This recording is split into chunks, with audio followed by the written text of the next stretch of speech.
This episode is dedicated to my cousin Steven. Thank you for giving me the courage to do crazy things like this and always rooting for me.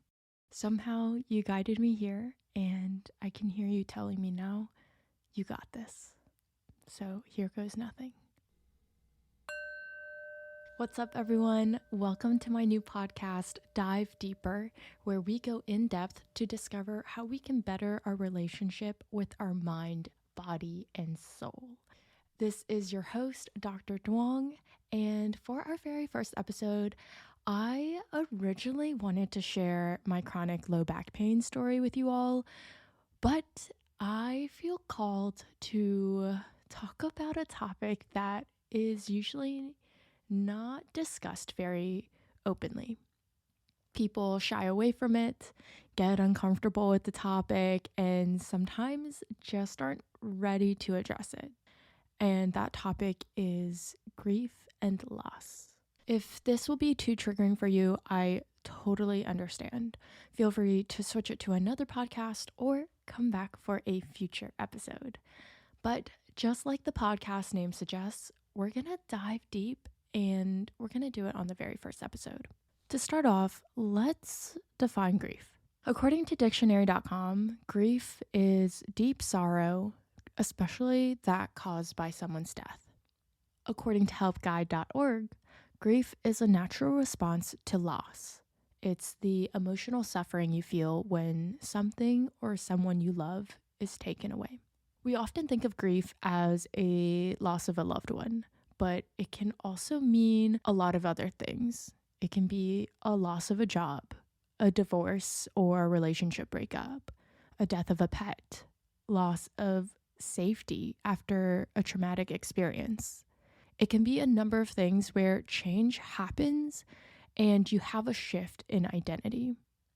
For example, if you are now an adult, sometimes we can grieve the loss of childhood and that carefree feeling of not having responsibilities. That is also grief. I myself had experienced grief at the age of 16. I lost my great uncle who was near and dear to my heart. He was like a grandpa to me and always took care of me as a child.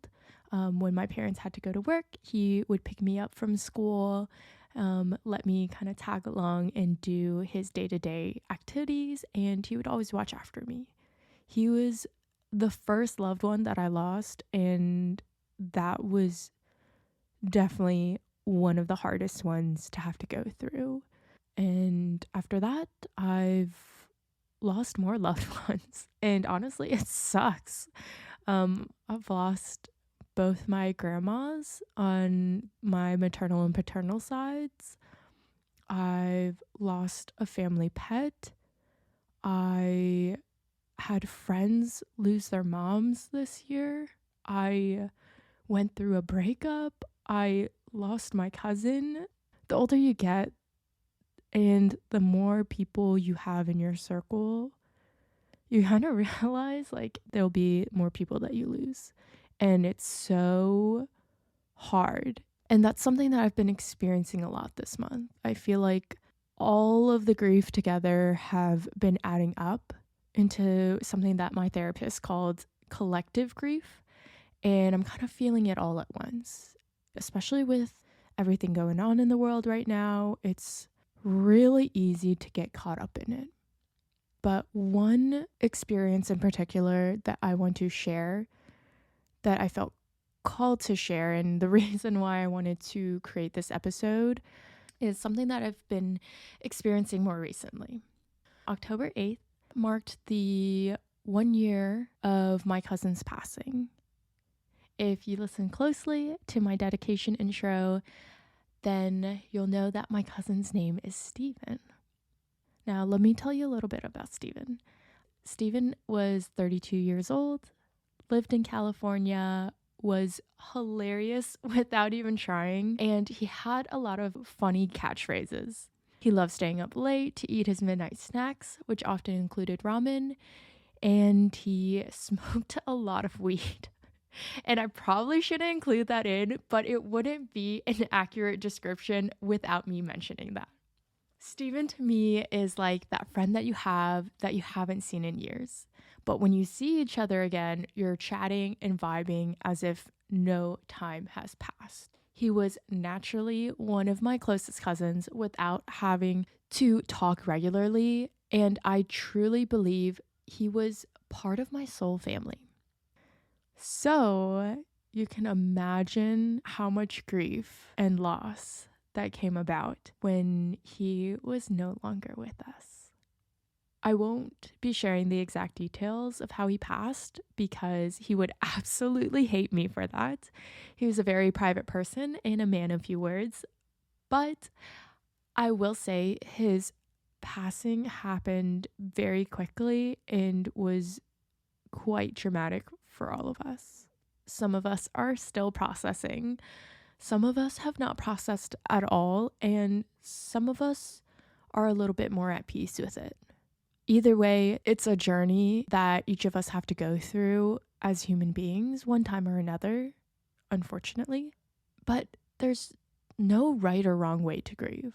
You need to do what's best for you at the time and with the circumstances you're given. So I want to get into it a little bit more. You might be wondering, why am I bringing up grief and loss as a physical therapist? What does this have to do with health and wellness?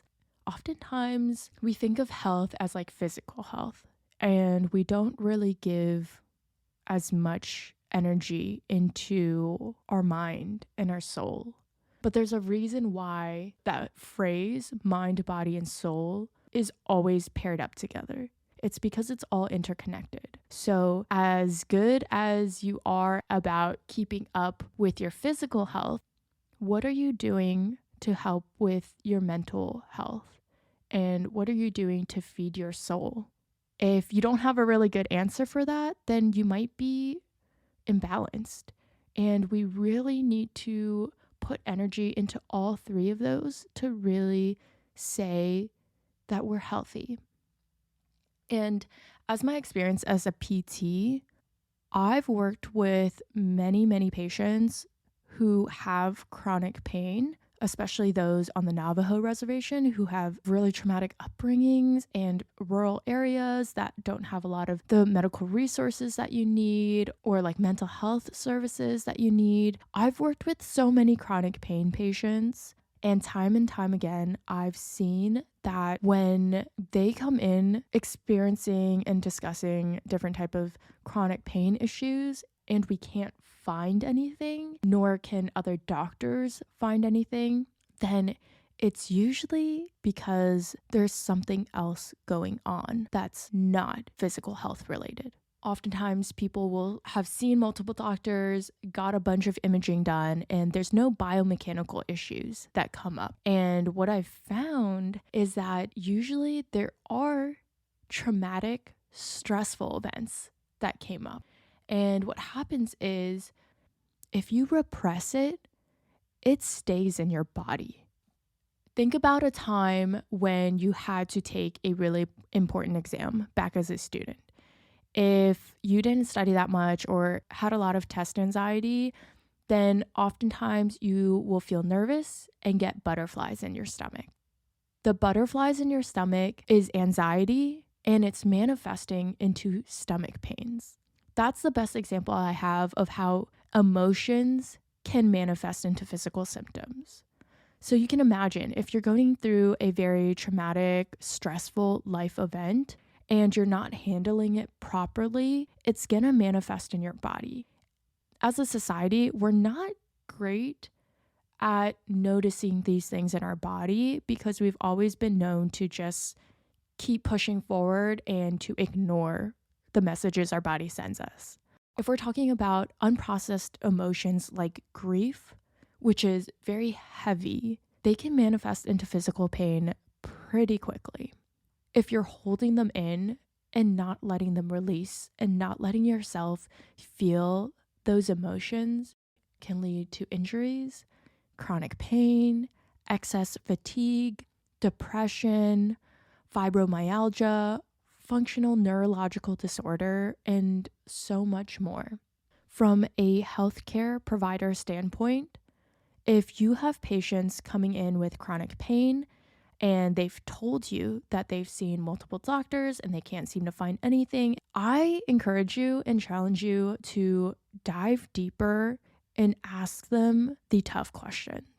Ask them if they've had any possible life changes that may have caused or exacerbated the symptoms. And it doesn't have to be anything huge either. It doesn't have to be like a death of a loved one. It can be a loss of a job. It could be a friendship breakup. Like, it could be even small things, because if they don't have really great stress management tools to cope with things that are coming up in their life, then those small things will add up to really big things and result in chronic pain. As a healthcare provider, we need to be able to look past the biomechanical issues and really be vulnerable with our patients and provide a safe space where they can feel like they can enter into that space and share that with you. Now, I understand that a lot of us healthcare providers aren't mental health specialists, and that isn't our job, right? It's not our scope of practice. But I will actually challenge you and say that it is a little bit. It is a little bit. Not entirely, that's not your full scope of practice, but if you are in the field to help people, then mental health is a huge aspect in treatment and in care. And at least finding out that information is part of your scope of practice. Because if you can find that out, you may not necessarily have the tools or feel comfortable to provide them with advice, but you should have the tools to be able to know where to refer them. If you notice that there's a lot of emotional distress, then a mental health specialist would be very helpful for them. So can you lead them to those resources and share why that's important? And why dealing with that will actually help with their chronic pain. Instead of shying away from asking those tough questions, dive deep.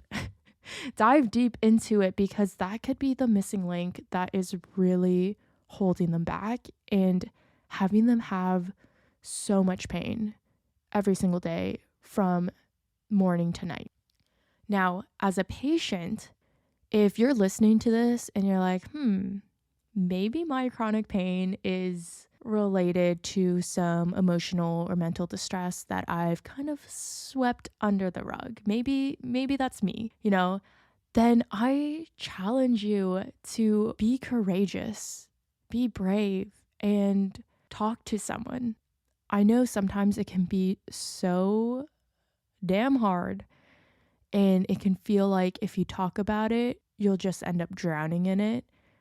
But that's why having the right people in your corner to help you process and do the work is so valuable. If we don't have ways to manage that stress on a day-to-day basis, and we don't have preventative measures that we're taking to decrease the symptoms, then it's only gonna make that pain worse. I want you to start thinking about strategies to help process those bottled emotions like grief. It can include things like yoga, sound healing, art therapy, talk therapy. One of my favorite ways to process emotions is through music.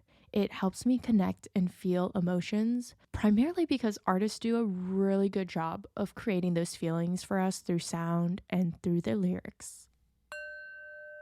Now that we've discussed how emotions like grief can be manifested into physical symptoms, let's talk about what we can do to manage it. The first thing that was very beneficial for me when I was going through grief for the very first time was understanding the 5 stages of grief. The first one is denial. Second one is anger. Third one is bargaining, then depression, and then acceptance. Now, these 5 stages used to be thought of as linear. So people thought it was like, okay, you go through denial, then anger, bargaining, depression, and then acceptance, you're done. You felt grief, you're good, one and done, over with. However, now it's seen more as a cycle where you can go back and forth between the stages. And quite honestly, grief never goes away. We learn to cope with grief so that you can continue to live your day to day. And grief may just shrink a little bit more. You'll learn how to cope a little bit more, where it only feels like, some small waves. But on other days, grief may be a little bit larger and it can feel like a freaking tsunami or a hurricane. And usually when it is, it's probably because it was initiated by some type of trigger that made you think of them. But the better you recognize your triggers, the easier it can be to cope with it and catch it beforehand so that grief doesn't really take over. Another huge way to cope with it is to lean on your community. I'm going to say that one more time because that's probably the most important takeaway from this podcast. If you are going through grief, lean on your community. Know that you're not alone and process those feelings together. Now, when I was first going through my experience of grief with my great uncle, I was totally unaware of how to handle grief, how to process grief.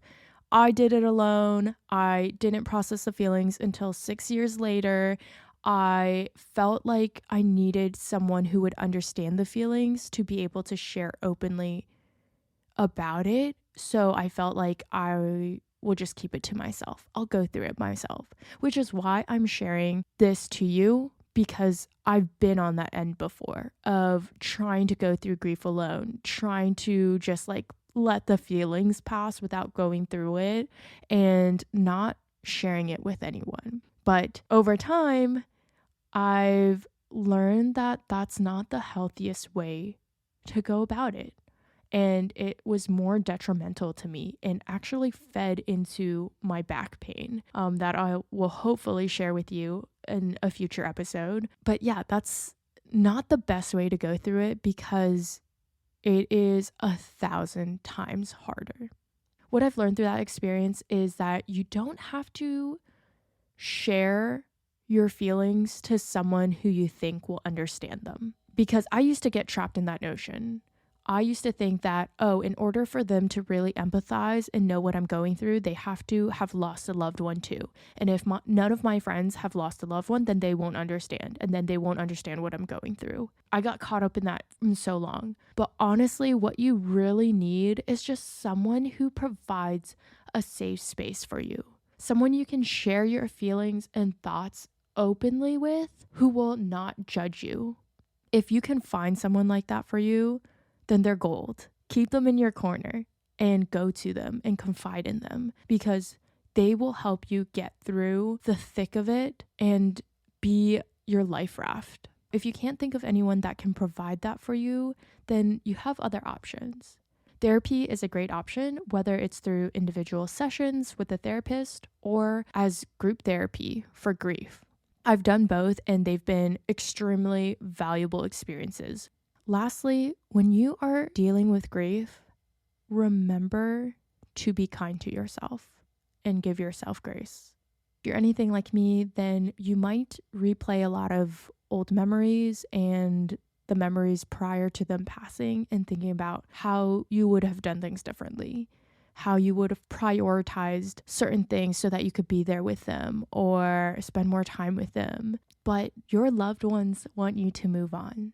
They don't want you to be sad about their passing. They don't want you to cry. And I know that's not what you want to hear after someone's passed away. I know. I've been there too many times. You don't care about that. You don't want to hear that. But I'm going to say this. You are a part of their legacy. A piece of them is still within you. They're still walking with you spiritually throughout your life. So you don't need to let them go. They'll always be a part of you. They want you to live your life to the fullest. Don't harp on the pain and the regrets and the shame and the sorrow that you might have. Release it. because releasing the pain doesn't mean you'll forget them or the great memories you have together.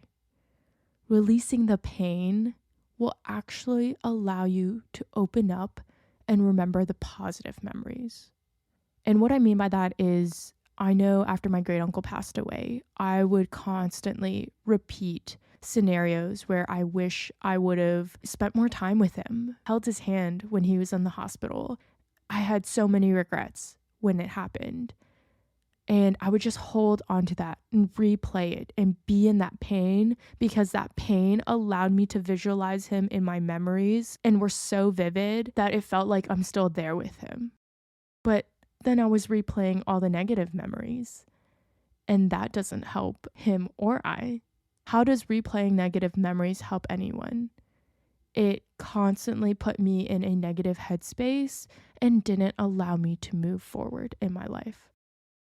When I started to finally heal and release the pain, it finally allowed me to open up and remember the positive memories that my great uncle and I shared together.